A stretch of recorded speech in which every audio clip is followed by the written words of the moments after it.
कुंभकर्ण के पास गई। ये कुंभकर्ण इतना विशाल का राक्षस था, ये एक एक दिन में हजार हजार भैंस बकरा बकरी गैया खा जाता था डेली।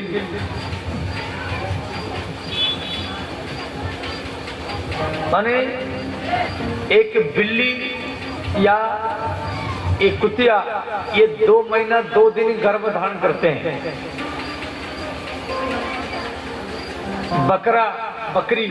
बकरी 5 महीना 5 दिन गर्भ धारण करती है। कोई गैया 9 महीना 9 दिन गर्भ धारण करती है। भैंस 10 महीना 10 दिन। घोड़ा 11 महीना 11 दिन गर्भ धारण करती है घोड़ी।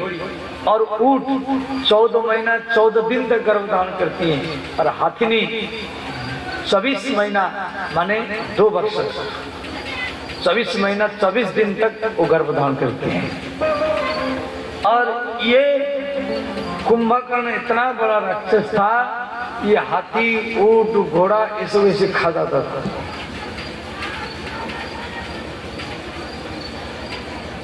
तो इसका ये इच्छा थी जब मैं 6 महीना तक लगातार खाऊंगा और एक दिन सोऊंगा।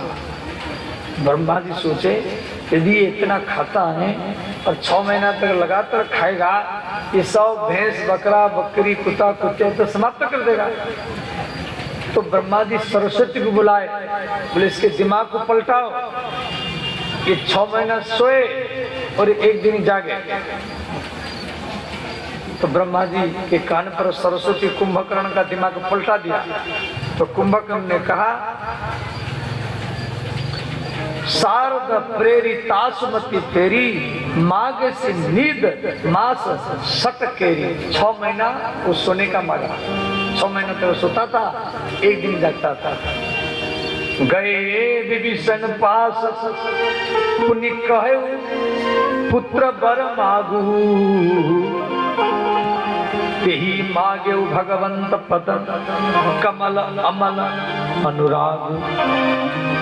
ब्रह्मा जी विभीषण के पास गए, बोले बेटा वर मांगो। विभीषण ने कहा मुझे केवल अन्नपायन भक्ति चाहिए, अविरल भक्ति, जो भक्ति कभी समाप्त न हो, छिन्न न हो, अविच्छिन्न भक्ति मुझे चाहिए। ब्रह्मा जी तथास्तु किए। इस प्रकार ब्रह्मा जी अंतर ध्यान हो गए। अब रावण वरदान प्राप्त करके पाताल में प्रवेश किया। क्यों? इसकी जो माँ केकेसी ये तो विसर्वा की पत्नी थी, परंतु पाताल में अपनी सुमाली के पास में ही रहती थी।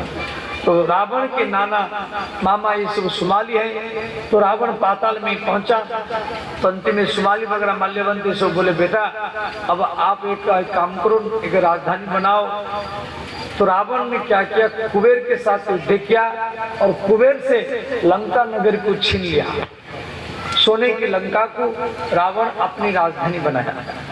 उसके बाद रावण संपूर्ण पृथ्वी में अपना प्रभाव डाला और सबको जीत लिया, देवताओं को जीत लिया, सब राक्षसों को जीत लिया।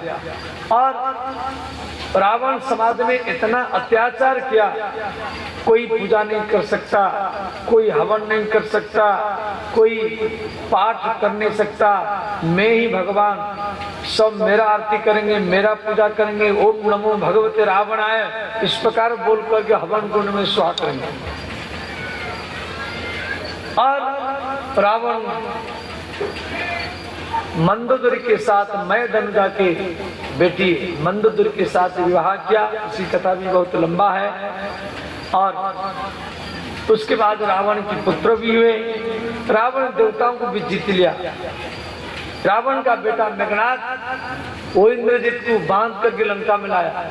पवन को कहा आप मेरे लंका में झाड़ू लगाएंगे।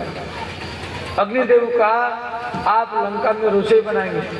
सूर्यदेव को कहा आप मुझे वेद पाठ सुनाएंगे।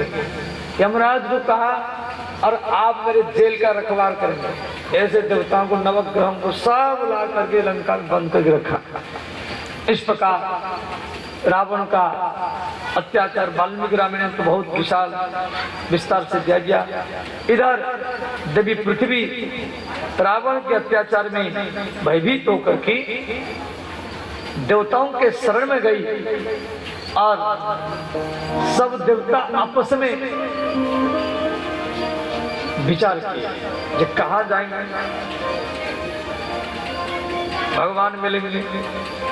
कुछ देवता बोले ऐसा करो वैकुंठ चलो।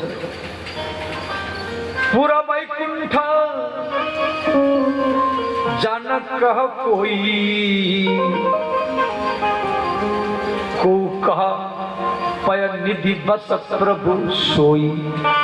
कछु देवता बोले पृथ्वी के ऊपर रावण का अत्याचार है, चलो वैकुंठ जाएंगे तो वहां भगवान मिल जाएंगे। कुछ बोले नहीं नहीं वहां नहीं मिलेंगे, क्षीर समुद्र में चलो। तो कुछ बोले वहां नहीं मिलेंगे, गोलक धाम में चलो। कुछ बोले नहीं नहीं साकेत धाम में चलो। आपस में टकरार हुआ। भगवान महादेव शांत बैठे। भगवान शिव बोले देवताओं बिल्कुल कहाँ मत जाओ, इधर उधर भागने से भगवान नहीं मिलेंगे। वैकुंठ चले जाओ और या क्षीर समुद्र चले जाओ या साकेत धाम चले जाओ, गोलक धाम चले जाओ, कहाँ भी जाएंगे तो भगवान नहीं मिल सकते। आप जहाँ बैठे वही मिलेंगे, सिर्फ आपके अंदर में प्रेम हो, श्रद्धा हो, इसी जगह में अभी भगवान मिल जाएंगे। ये बात तो भगवान महादेव बोले। गोस्वामी तुलसीदास जी लिखे हरि व्यापक सर्वत्र समाना, हरि व्यापक सर्वत्र समाना, प्रेम ते प्रकट होई में जाना, प्रेम ते प्रकट होई में जाना, प्रेम ते प्रकट होई में जाना, प्रेम ते प्रकट होई न जाना। मंगल भवन अमंगल हारी, मंगल भवन मंगल हारी, उमा सहित जय जपत पुरारी, उमा सहित जय जपत पुरारी।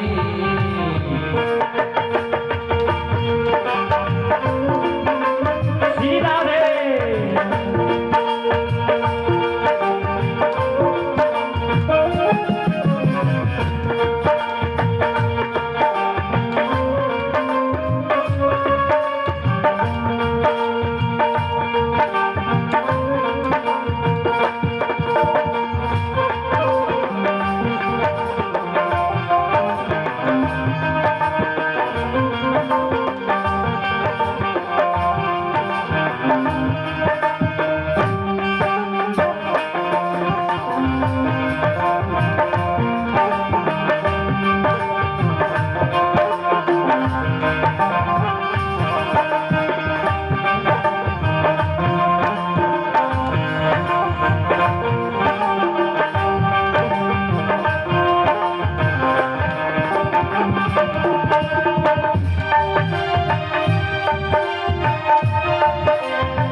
भगवान महादेव बोले हरि व्यापक सर्वत्र समाना। भगवान व्यापक सर्वत्र है, सर्वत्र है माने वैकुंठ में है, वृंदावन में है, अयोध्या में है और आप काजी में है और राम कथा में भी है। समाना समान रूप में है। ये नहीं हाथी में बड़ा भगवान है, चींटी में छोटा भगवान है, ऐसा नहीं है। हरि व्यापक सर्वत्र समाना, प्रेम ते प्रकट होई में जाना। केवल आपको भगवान को पाने का एक प्रेम होना चाहिए, लगाव होना चाहिए, लालसा होना चाहिए, तड़पन होना चाहिए, बेचैन होना चाहिए। भगवान को पाने का लालसा, उत्कंठा। भगवान मुख्य नहीं है, भगवान को पाने का लालसा मुख्य है। उसको प्रेम कहा जाता है। प्रेम, प्रेम और प्यार में अंतर होता है। प्यार में कामना होता है, प्यार में वासना होता है। जिसमें वासना और कामना होता है वो प्यार कहलाता है, जिसमें वासना नहीं, कामना नहीं, सिर्फ उपासना होता है, वही प्रेम नहीं कहलाता है। नारद भक्ति सूत्र में नारद जी बोले प्रेम क्या है? प्रतिक्षण वर्धमान अनुभव रूपम, जो हर क्षण बढ़ता रहे, तत्सुख भाविता मति, उसी के सुख में सुखी होना, अपने सुख में नहीं। इति प्रेम स्वरूपम, तो प्रेम के प्रकट हुई में जाना। मोरे वचन सबके मन माना, साधु साधु करी ब्रह्म बखाना। शिव जी कह रहे हैं पार्वती को, हे उमा, मैं जब उसी सभा में ये बात को कहा, इधर उधर भागने से भगवान नहीं मिलेंगे, यहीं पे अभी मिलेंगे, आपके अंदर प्रेम होना चाहिए। तो ये बात सबके मन को जज किया। ब्रह्मादि साधु साधु साधु, तब सब देवता लोग बैठ करके फिर भगवान का स्तुति करने लगे। जय जय सुर नायक जन सुखदायक, प्रणत प्राण